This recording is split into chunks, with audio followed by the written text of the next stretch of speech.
Hare Krishna. Namaste. Chapter 6, entitled as Dhyana Yoga. Sloka 4. Yadā hi nendriyārtheṣu na karmasv anuṣajjate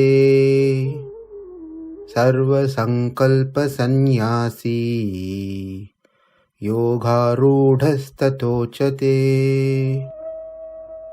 In the first sloka, the point made is that one who's given up the desire for material gain is considered as jnana yogi. Then in the second sloka, we saw the karma yogi is jnana yogi. That is because he has a jnana within the karma yoga, the action that he performs. So he can be called as jnana yogi. And in the third sloka, when one gets the yoga, that is attaining the vision of self, one need not perform karma yoga anymore. Anuṣajjate yogam, where for one desirous of climbing up to have the vision of self, that person should continue doing karma yoga. Whereas yogārūḍhas, one who has got the direct vision of self, doesn't need to perform karma yoga. That is explained in the third sloka. Now in today's sloka, the fourth sloka, explains when a person considered to be in that yogārūḍhas state of being established in yoga, when does he become so? It's about time factor over here. Kala means time. Yoga kala. There is two stages in the yoga program. One is yoga kala, another one is absence of yoga kala. Time of yoga and absence of yoga in certain time. During yoga kala, one able to exhibit everything that one has to practice and realize and experience, etc.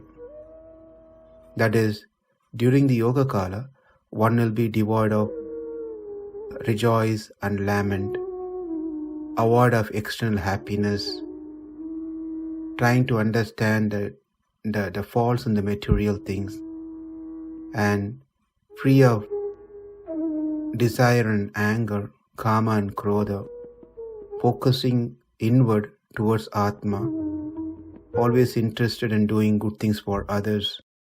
So this all may be during the yoga kala, when one is situated in yoga. But there are times outside the yoga kala, if one is not seated to perform yoga and away from the yoga, after finishing his yoga practices, then those things that we saw may not be the same case. This person may get experience of either rejoice or lamentation, get entangled in the external happiness, start seeing falsely good things in material things, unable to control the kama and krodha, and the focus is disturbed when it comes to Atma, and showing interest mostly towards inward oneself on a material platform than doing good for others. So there are two stages. One is perfectly situated when the person is engaged in yoga, and when the person is not engaged in yoga, this person has high chances to get distracted and pulled into other things. There are two stages. So what Krishna is explaining will explain in this sloka is about that stage of being undisturbed by any of this thing, completely fixed. When will that person attain that stage? What's the time? Let's see the word by word meaning first.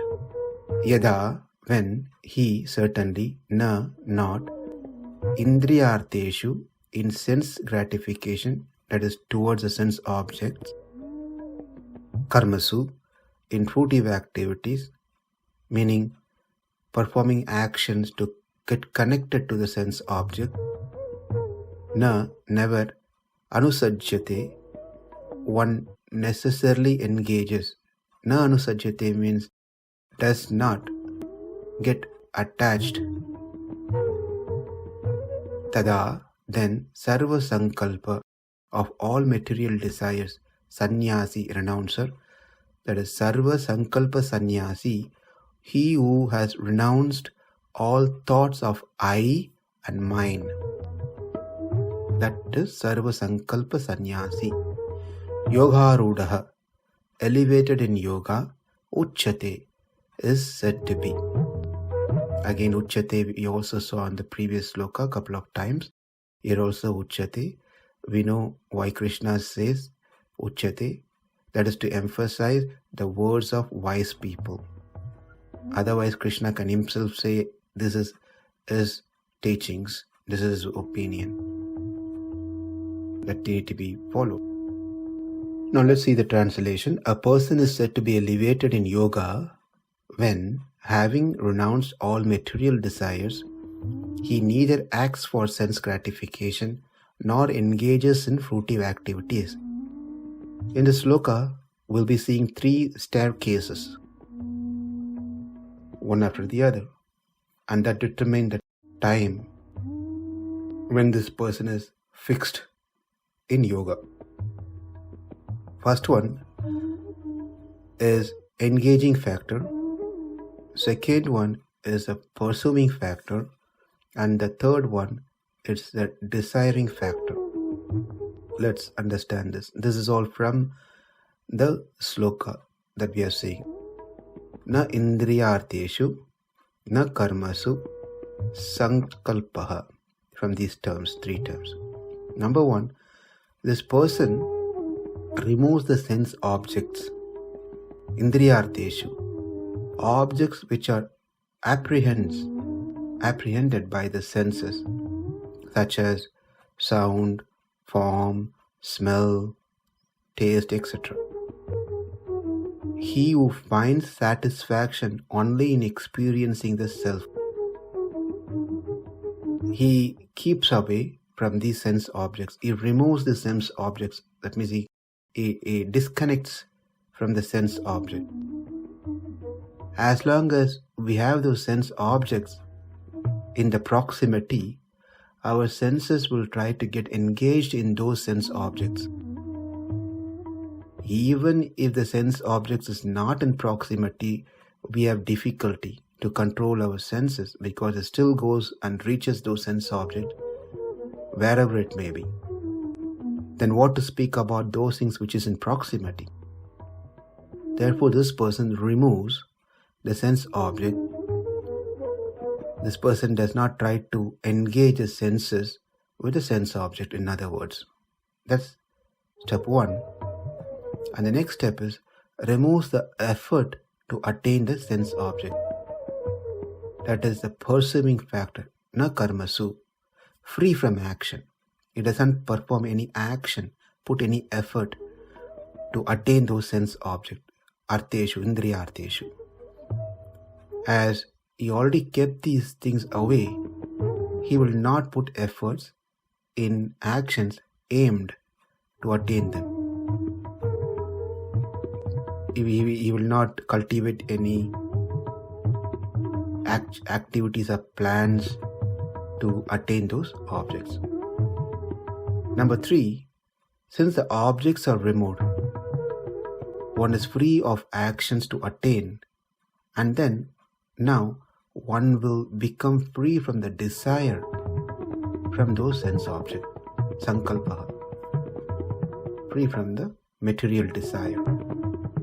So 3 things that we see here: engaging the senses and sense object, pursuing the activities to attain the sense object, desiring for those sense objects.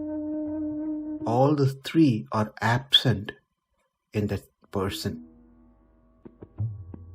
in all time, not only during the yoga practice, but even after getting up from yoga, this becomes his nature.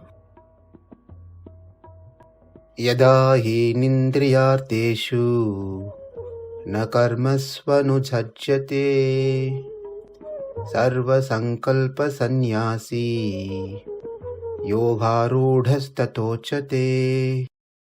Namaste. Hare Krishna.